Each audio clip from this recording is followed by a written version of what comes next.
Assalamualaikum warahmatullahi wabarakatuh. Hadirin jamaah Masjid Nasional Al-Akbar Surabaya rahimakumullah, dan para pemirsa, para pendengar setia.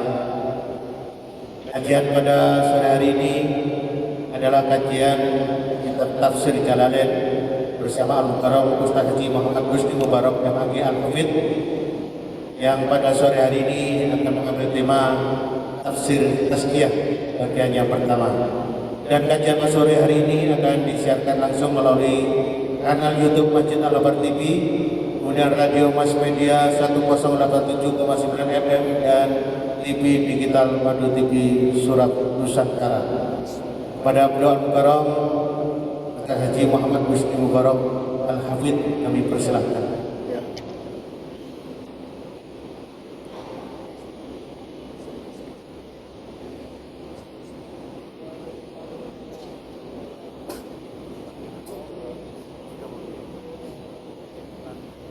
Assalamualaikum warahmatullahi wabarakatuh.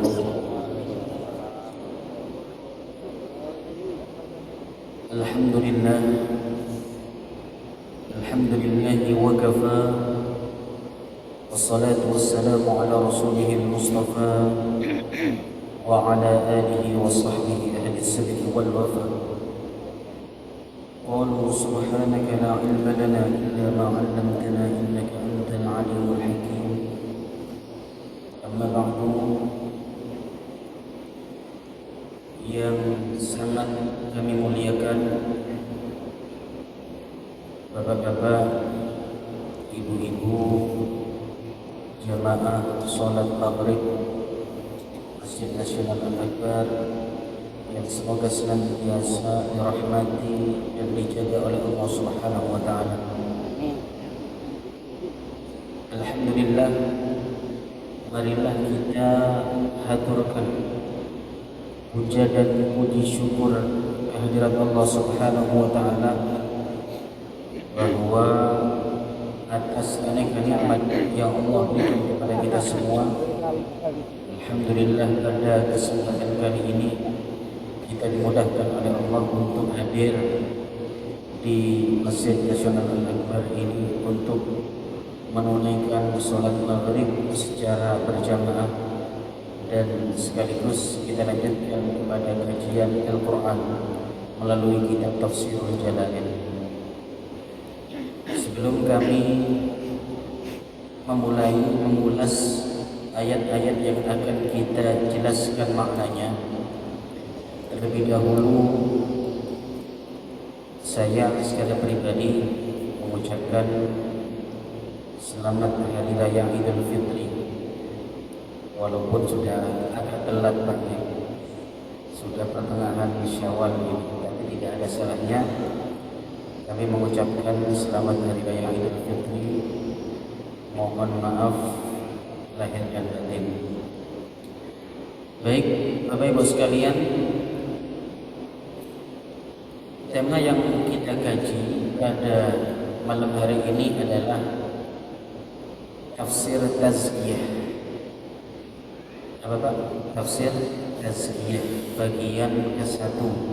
Karena insya Allah ada beberapa seri nanti yang masih akan melanjutkan tema ini. Tazkiyah itu terambil dari akar yang sama, akar kata yang sama dengan zakah. Zakah artinya membersihkan, mensucikan, atau menjernihkan, atau makna-makna lain yang mendekati.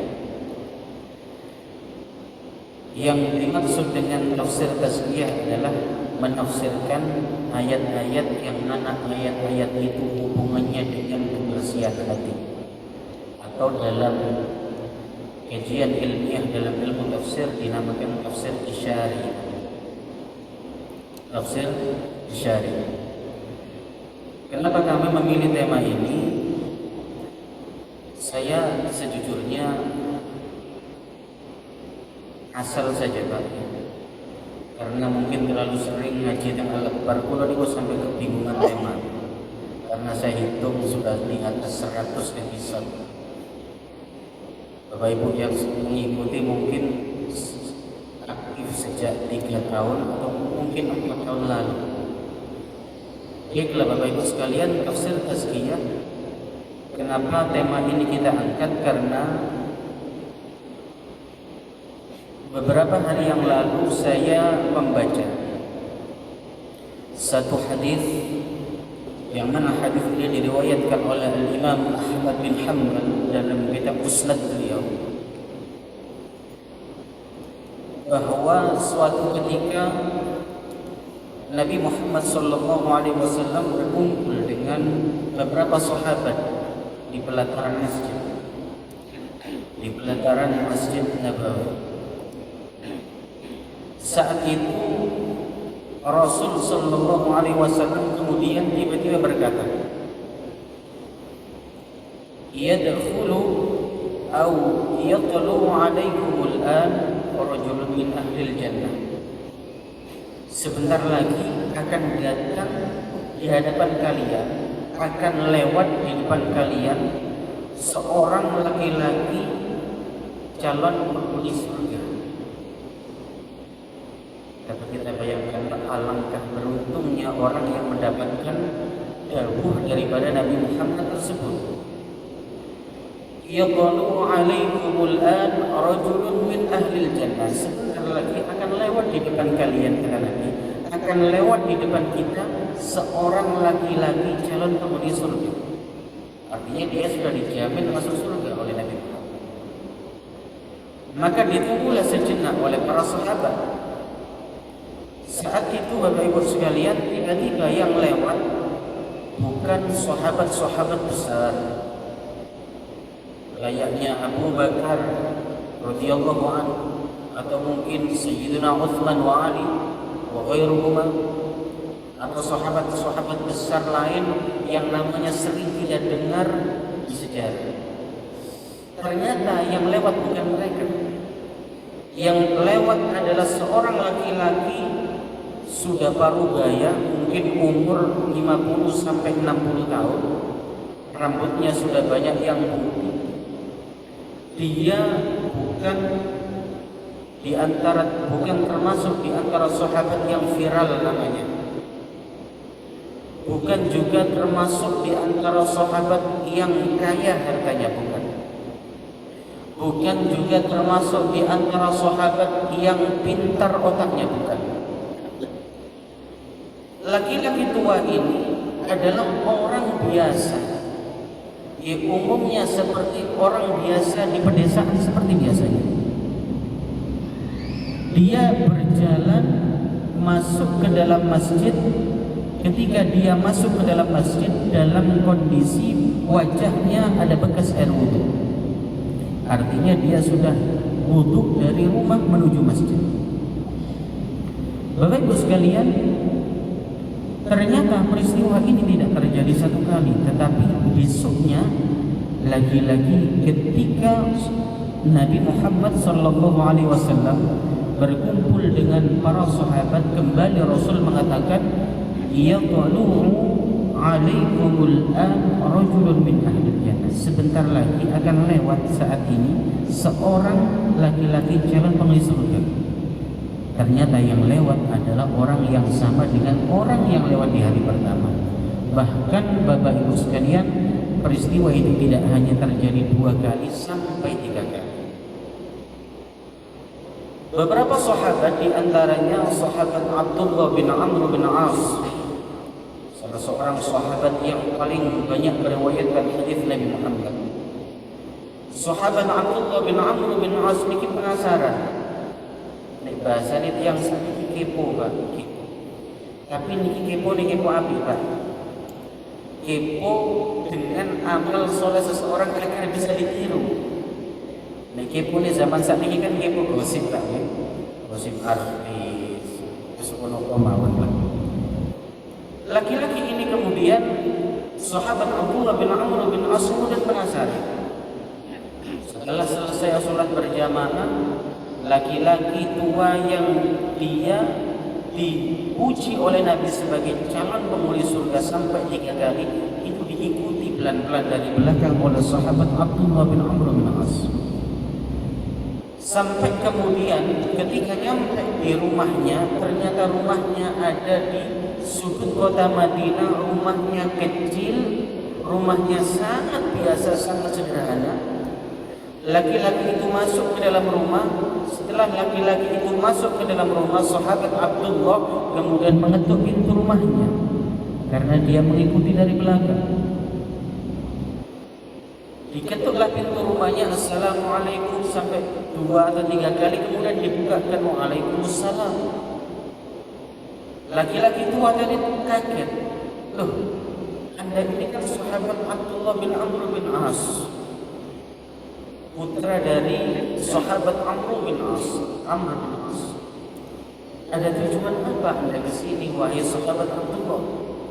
Kata sahabat Abdullah, wahai Tuan, sesungguhnya saya mohon maaf, saya ada sedikit masalah dengan keluarga saya, sehingga mungkin dalam 1 hari atau 2 hari ini saya belum bisa pulang. Saya sedikit ada masalah di rumah, sehingga mungkin 2-3 hari ini tidak bisa pulang. Jika engkau mengizinkan, wahai Tuan, apakah boleh saya menginap di rumah Anda? Oh, ya silahkan wahai sahabat Abdullah, silahkan Anda menginap di rumah saya, tetapi seperti panjenengan tahu bahwa rumah saya ini rumah biasa, kamarnya mungkin hanya ada 2, dan mungkin saya tidak punya peralatan perabotan atau mungkin hidangan yang bisa saya suguhkan kepada Anda.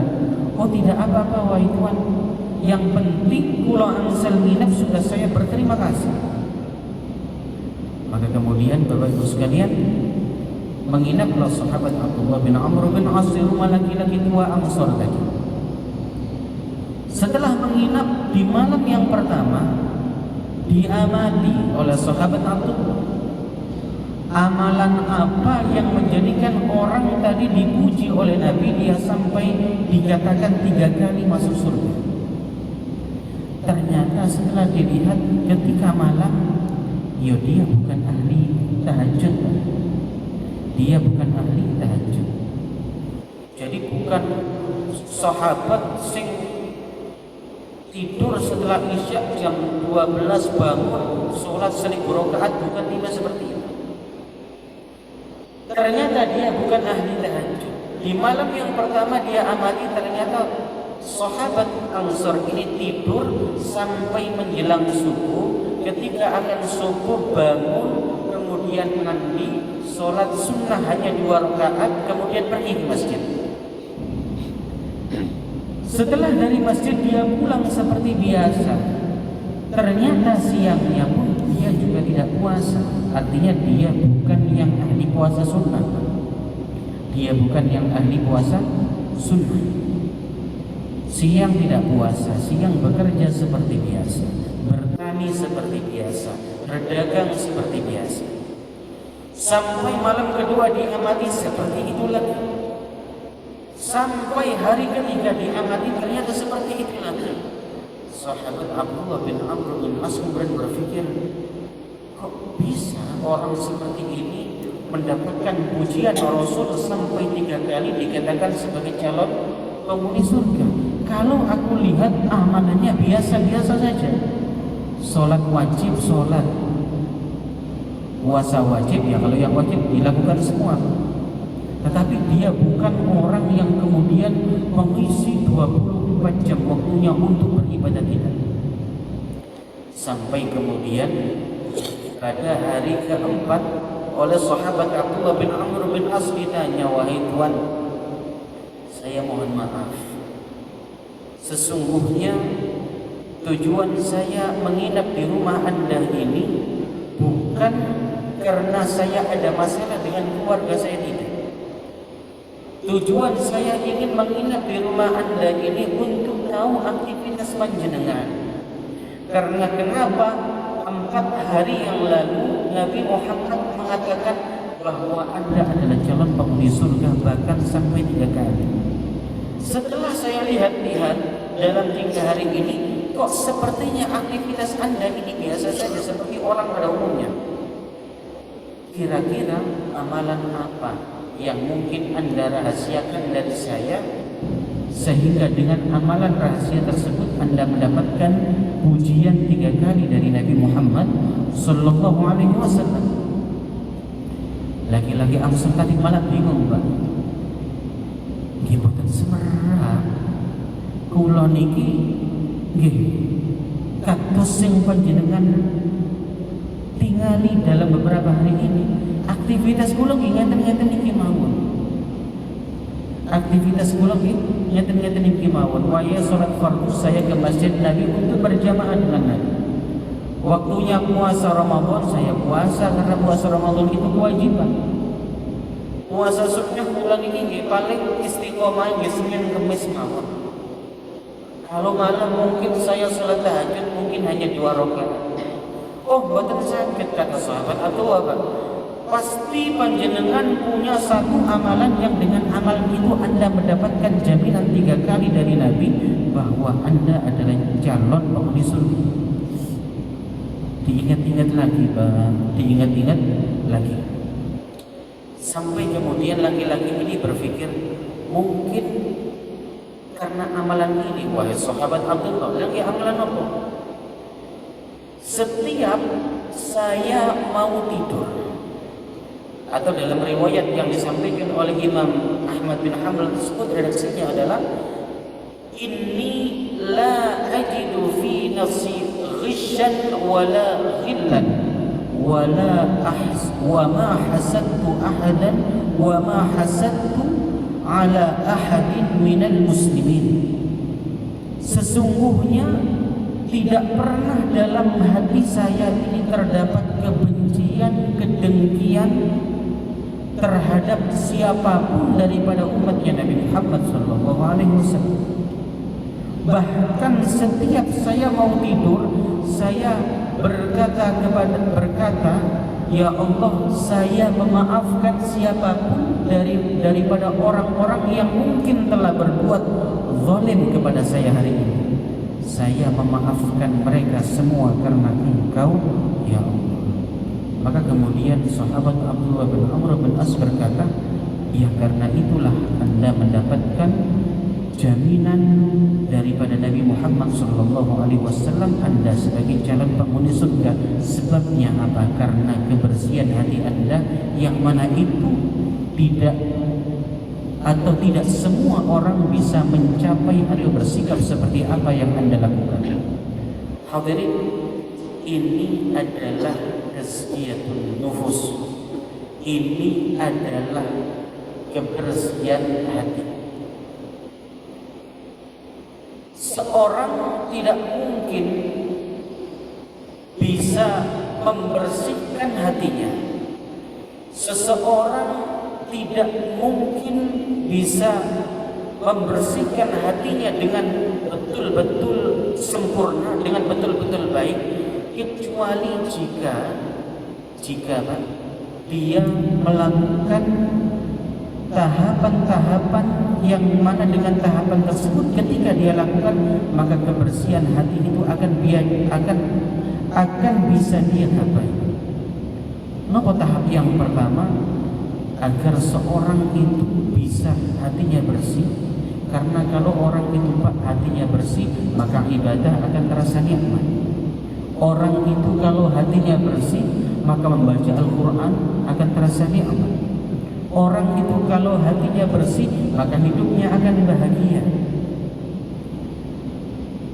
Syarat yang pertama, bagaimana caranya agar seorang itu hatinya bisa bersih, bisa melakukan atau tazkiyatun nufus, bisa membersihkan hatinya agar hatinya ini terbebas daripada penyakit-penyakit hati seperti hasad, kibir, sombong, ataupun riya, ataupun penyakit-penyakit hati lainnya. Disampaikan oleh Al-Imam Ibnu Athaillah As-Sakandari, yang pertama Pak adalah taubat. Kenapa Pak? Taubat. Karena kenapa? orang ketika melakukan satu perbuatan dosa. Kalau kata Nabi Muhammad disampaikan, dosa itu ibarat satu titik hitam. Satu dosa akan berefek kepada satu noda hitam di hati. Dawuhipun Imam Ibnu Athaillah As-Sakandari, beliau mengatakan perbuatan dosa itu adalah mengotori hati dan taubat itu adalah membersihkannya.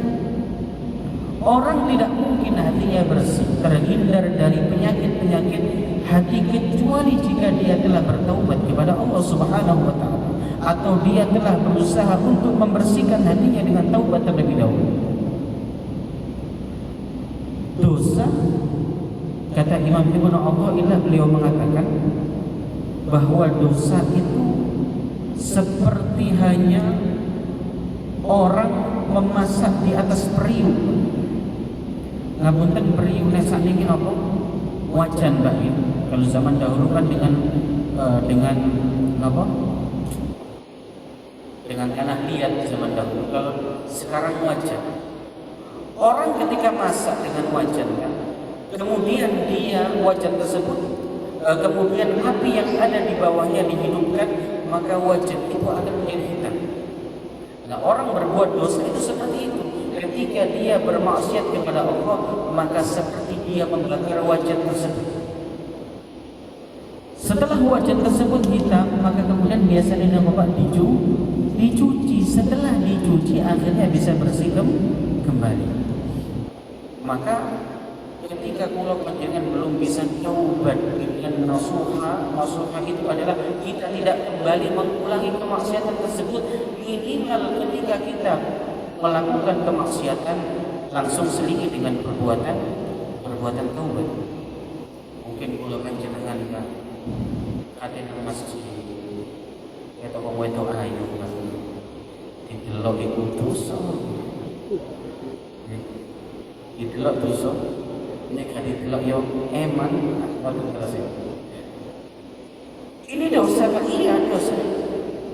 Tetapi ketika kula panjenengan masih belum bisa menghindar daripada hal-hal yang diharamkan seperti ini, iringilah dosa tersebut dengan perbuatan baik, dengan ibadah atau dengan istighfar kepada Allah Subhanahu wa taala. Maka kemudian ketika kula panjenengan ada di masjid, kemudian berjamaah salat maghrib, setelah salat maghrib istighfar kepada Allah, jika kita sungguh-sungguh, insyaallah dosa kita akan diampuni oleh Allah. Dosa itu ibarat membakar periuk atau wajan tadi dengan api.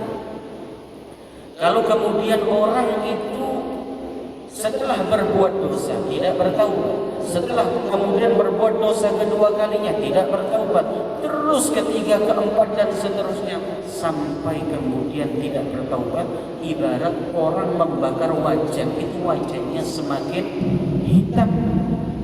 Kalau sudah terlalu hitam sampai kemudian wajan rusak, apakah wajan itu bisa dibetulkan kembali? Tentu tidak. Makanya kata para ulama, di antara sebab su'ul khotimah yang paling banyak itu adalah banyaknya dosa-dosa selama hidup yang belum ditaubati. Maka kunci ketika orang itu ingin hatinya baik, ingin hatinya bersih, syarat yang pertama adalah dia berusaha untuk menghindar daripada kemaksiatan. Kalau terjerumus ke dalam kemaksiatan, maka selingi dengan taubat kepada Allah. Allah tidak akan pernah bosan menerima istighfar kula panjenengan sampai kita sendiri yang bosan. Itulah Allah Subhanahu wa taala. Sampai dikatakan dalam sebuah riwayat, sampai ketika dosa itu diulangi sampai 100 kali, tetapi kemudian setelah berbuat dosa kita merasa menyesal, kita merasa hina, kita merasa rendah, dan kemudian kita bertaubat kepada Allah, Allah pasti akan mengampuni kita. Maka ada kalam yang masyhur daripada para ulama. Imam Ibnu Athaillah As-Sakandari mengatakan, al-ma'siyatu ma'adh-dhulli wal iftiqar khairun min at-ta'ati ma'al 'izzi wal istiqrar. Kemaksiatan yang diiringi sifat menyesal dan merasa hina itu lebih baik daripada orang ibadah tapi kemudian hatinya sombong dan merasa lebih baik daripada orang lain. Bukan maksiatnya yang baik, bukan, tetapi orang maksiat kemudian menyesal bertaubat kepada Allah, itu adalah orang yang dipilih, orang-orang yang dekat dengan Allah Subhanahu wa ta'ala. Daripada orang ahli ibadah merasa dengan ibadahnya dia mengatakan seperti perkataan iblis, ana khairum min, aku lebih baik daripada orang-orang yang ahli maksiat di luar sana. Aku ini ahli ibadah, aku ini ahli jamaah di Al-Akbar, sehingga di hadapan Allah saya lebih mulia daripada orang-orang yang minum minuman keras di sana. Na'udzubillah min dzalik. Jadi Pak, yang pertama ketika kita ingin hatinya bersih, maka sering-seringlah kita bertaubat kepada Allah. Hadirin hadirat rahimakumullah, taubat inilah yang kemudian menjadi kunci utama daripada dekatnya orang kepada Allah Subhanahu wa ta'ala. Kula niki sering baca kitab tentang sejarah para wali-wali Allah. Di antaranya ada kitab Ihya, ada kitab Risalah Musyairiyah, Hilyatul Auliya, dan kitab-kitab lain. Bapak Ibu sekalian, banyak wali-wali Allah itu yang latar belakangnya adalah orang-orang yang berasal dari dunia gelap. Jadi bukan semua wali itu mulai cilik mondok, sinau, ibadah, bukan semua wali seperti itu. Banyak wali-wali Allah itu yang awalnya mereka tenggelam ke dalam dunia kemaksiatan, kemudian mereka dianugerahi oleh Allah kemudahan hidayah untuk bertaubat. Taubat inilah yang kemudian menjadi kunci dekatnya mereka dengan Allah Subhanahu wa ta'ala. Ada seorang kekasih Allah yang bernama Fudail bin Iyad. Fudail bin Iyad ini juga termasuk di antara gurunya Imam Syafi'i. Bapak Ibu sekalian, Fudail bin Iyad adalah seorang tabi'in. Beliau sebelum diangkat oleh Allah menjadi seorang kekasih Allah, sebelum dia masyhur sebagai seorang ulama sufi, Fudail bin Iyad ini adalah seorang tukang begal, seorang tukang begal. Bahkan di wilayahnya dia masyhur sebagai tukang begal paling serem, sehingga kalau ada orang itu masuk ke wilayahnya Fudail bin Iyad, mereka takut. Jangan kamu lewat di sana karena di sana ada kepala perompak, kepala pembegal yang bernama Fudail bin Iyad. Suatu saat Bapak Ibu sekalian, Fudail bin Iyad ini kemudian naik ke tembok seorang yang kaya. Tujuan dia naik ke tembok orang kaya tersebut ingin ngintip, karena ternyata penghuni rumah itu ada seorang perempuan yang cantik. Kemudian ketika dia naik ke atas tembok ingin mengintip seorang wanita yang sedang mandi, wanita tersebut kemudian berkata, dan dia tahu kalau dia sedang diintip oleh Fudail. Dia berkata dengan kalimat Al-Quran, alam ya'ni lilladzina amanu an takhsha'a qulubuhum li dzikrillah. Belum sampaikah kepada orang-orang yang beriman saat mereka untuk berhenti daripada perbuatan dosa, agar mereka setelah berhenti daripada dosanya tersebut mereka kemudian istiqamah dalam berzikir kepada Allah. Maka sejak saat itu Pak Fudail bin Iyad mengatakan kepada dirinya sendiri, wahai Fudail, ini adalah saatmu untuk berhenti daripada bermaksiat kepada Allah Subhanahu wa ta'ala. Fudail ini kemudian berjalan sampai di gua. Di gua dia mendapati ada beberapa orang, beberapa musafir yang berkumpul di ruang sempit. Mereka kemudian berbicara satu sama lain. Ada di antara mereka yang mengatakan, sore ini kita enaknya lewat jalan di mana?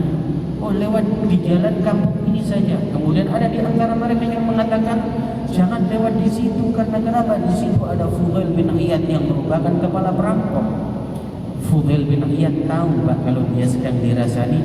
Dia kemudian mendatangi musafir tadi. Dia mengatakan, wahai Tuhan, aku adalah Fudail bin Iyad, mulai detik ini aku telah bertaubat kepada Allah Subhanahu wa taala. Hadirin hadirat rahimakumullah, demikian sedikit materi daripada kajian yang bisa kami sampaikan malam ini.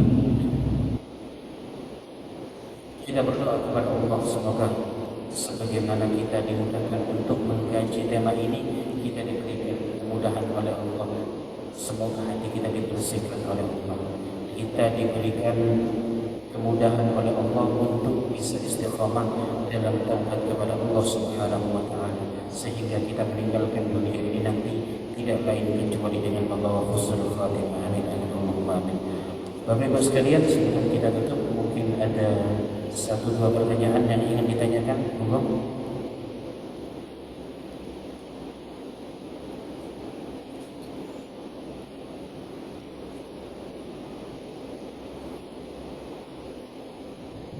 Assalamualaikum.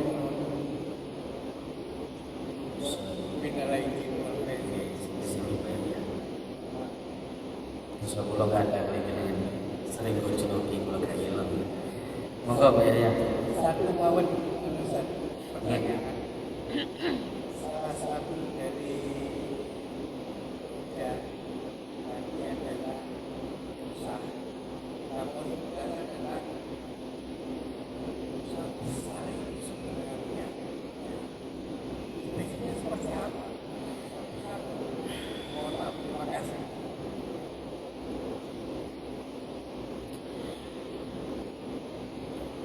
Klasifikasi dosa menjadi dosa besar dan dosa kecil itu adalah berdasarkan klasifikasi yang dilakukan oleh ulama Ahlus Sunnah wal Jamaah.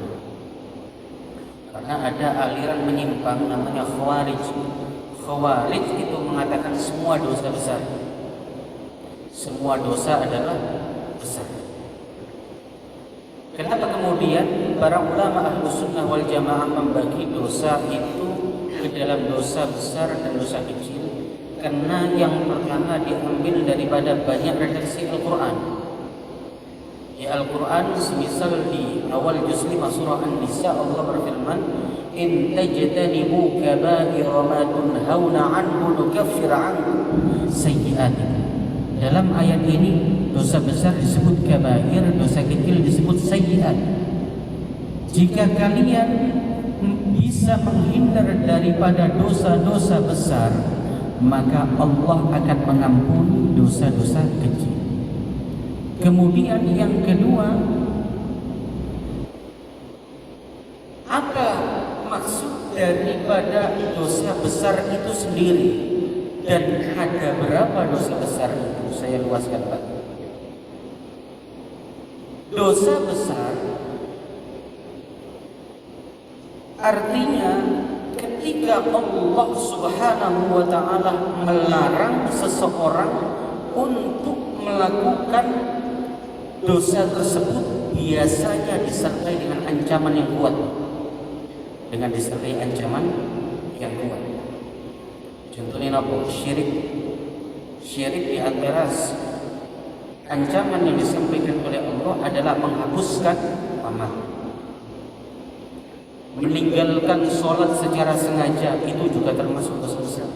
Karena banyak sekali hadis-hadis yang memberikan ancaman terhadap hal itu. Kemudian membunuh dan sebagainya itu termasuk di antara dosa-dosa besar. Disebut besar karena apa? Karena ketika Allah melarang itu disertai dengan ancaman yang sangat keras. Sama seperti panjenengan melarang seseorang, semisal hakim, kamu jangan sampai masuk rumah ini, kalau kamu masuk akan saya tembak. Nah, ini kan keras banget. Ada lagi jenengan melarang anak seumpama nek minum iku nek iso yo ojo ngajar. Ini kan melarang Pak ya. Tetapi redaksinya adalah redaksi yang tidak keras. Dalam menyikapi dalil-dalil agama ini konten ilmu namanya usul fikih. Usul fikih itu untuk mengkaji mana perintah itu yang betul-betul keras, perintah itu yang tegas, mana yang perintah itu hanya sekedar dorongan. juga dikaji larangan yang betul-betul keras, mana larangan itu yang hanya sekedar agar kita tidak melakukan, hanya seperti itu. Maka dosa besar itu biasanya Pak Yahya adalah larangan-larangan Allah terhadap beberapa jenis dosa yang mana ketika Allah melarang disertai dengan ancaman-ancaman yang sangat keras, itu dosa besar. Lalu kemudian Ustaz, ada berapa dosa besar itu? Niki para ulama khilaf. Ada kitab yang dikarang oleh Al-Imam Al-Hafidh Al-Zahabi, niku kitab yang berjudul Al-Kabair. Di kitab Al-Kabair itu beliau menyebutkan tentang beberapa jenis dosa yang disepakati oleh para ulama sebagai dosa besar. Ada juga dosa yang dikhilafkan atau diperdebatkan oleh ulama, apakah dosa itu dosa besar atau dosa kecil. Jadi makin banyak ya. Jadi ini dosa besar atau dosa kecil itu adalah biasanya pembagian itu dilakukan oleh para ulama setelah menelusuri dalil-dalil yang mengkaji tentang permasalahan atau larangan tersebut. Madan Pak, ada lagi yang ingin tanya Pak? Monggo. Ada Pak?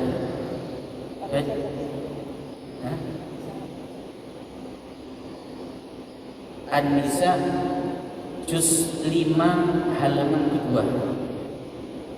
Saya tidak akan menilai ayatnya. Juz 5 halaman kedua ada ayat in tajtanibu kabair tunhauna in tajtanibu kabair ma tunhauna anhu nukaffir ankum sayyi'atikum. Jika ada yang lain yang mau tanya, kurang berapa menit maksud? 3 menit. Baik Bapak Ibu sekalian, yang jauh lebih penting daripada kita membahas tentang dosa, taubat dan sebagainya adalah bagaimana cara agar kita diberikan kemudahan untuk bertaubat kepada Allah Subhanahu wa taala. Ini yang penting. Jadi ada 2 cara yang sering disampaikan oleh para ulama. Yang pertama adalah keinginan yang kuat. Keinginan yang kuat untuk berhenti daripada kemaksiatan. Ini yang pertama. Yang kemudian yang kedua adalah doa kepada Allah. Tanpa doa kita tidak akan bisa berhenti daripada kemaksiatan kalau hanya mengandalkan diri kita sendiri. Saya tadi membaca satu doa yang disampaikan oleh Al-Imam Ibnu Athaillah As-Sikandari. Ada 2 doa yang disampaikan oleh beliau. Mungkin panjenengan bisa mengamalkan. Yang pertama adalah doa Allahumma rzuqni. Ini kalau menang kita. Allahumma rzuqni atau Allahumma rzuqna min ladzati ma'siyatik ila min ladzatil ma'siyah ila izzit ta'ah. Allahumma kulni min ladzatil ma'siyah ila izzit ta'ah. Ya Allah, pindahkanlah diriku daripada merasa nikmat ketika bermaksiat menuju kenikmatan ketika melakukan taat. Ini yang pertama. Yang kedua adalah doa Allahumma rzuqnal mutaba'ah li rasulika Muhammadin sallallahu alaihi wasallam fil aqwali wal af'al. Ya Allah, anugerahkan kepada kami ittiba yang sempurna kepada Nabi Muhammad baik dalam ucapan ataupun perbuatan. Karena kenapa? Orang yang dianugerahkan oleh Allah ittiba atau ikut yang sempurna kepada Nabi Muhammad, maka insya Allah dia akan terhindar daripada hal-hal yang dilarang oleh Nabi Muhammad sallallahu alaihi wasallam. Baik Bapak Ibu sekalian, kita tutup dengan berdoa kepada Allah. Semoga Allah Subhanahu wa taala menjadikan apa yang kita kaji ini sesuatu yang bermanfaat. Kita diberikan kemudahan oleh Allah untuk bisa mengamalkannya. Amin amin Allahumma amin. Bismillahirrahmanirrahim. Allahumma shalli ala sayyidina Muhammadin salatan tunjina biha min jami'il ahwali wal afat wa tuqdina biha jami'al hajat wa tutahhirna biha min jami'is sayyi'at wa tarfa'una biha 'indaka 'ala ad-darajati wa tuballighuna biha as-samawati min jami'il khairati fil hayati wa ba'da al-mamat. اللهم يسر ولا تعسر، يسر لنا امورنا وحسن مقاصدنا، يسر لنا امورنا يا ربنا وقضي حوائجنا ربنا آتنا في الدنيا حسنة وفي الآخرة حسنة وقنا عذاب النار والحمد لله رب العالمين. Atas segala kekurangannya mohon maaf. Wa'afu minkum. Wassalamualaikum warahmatullahi wabarakatuh.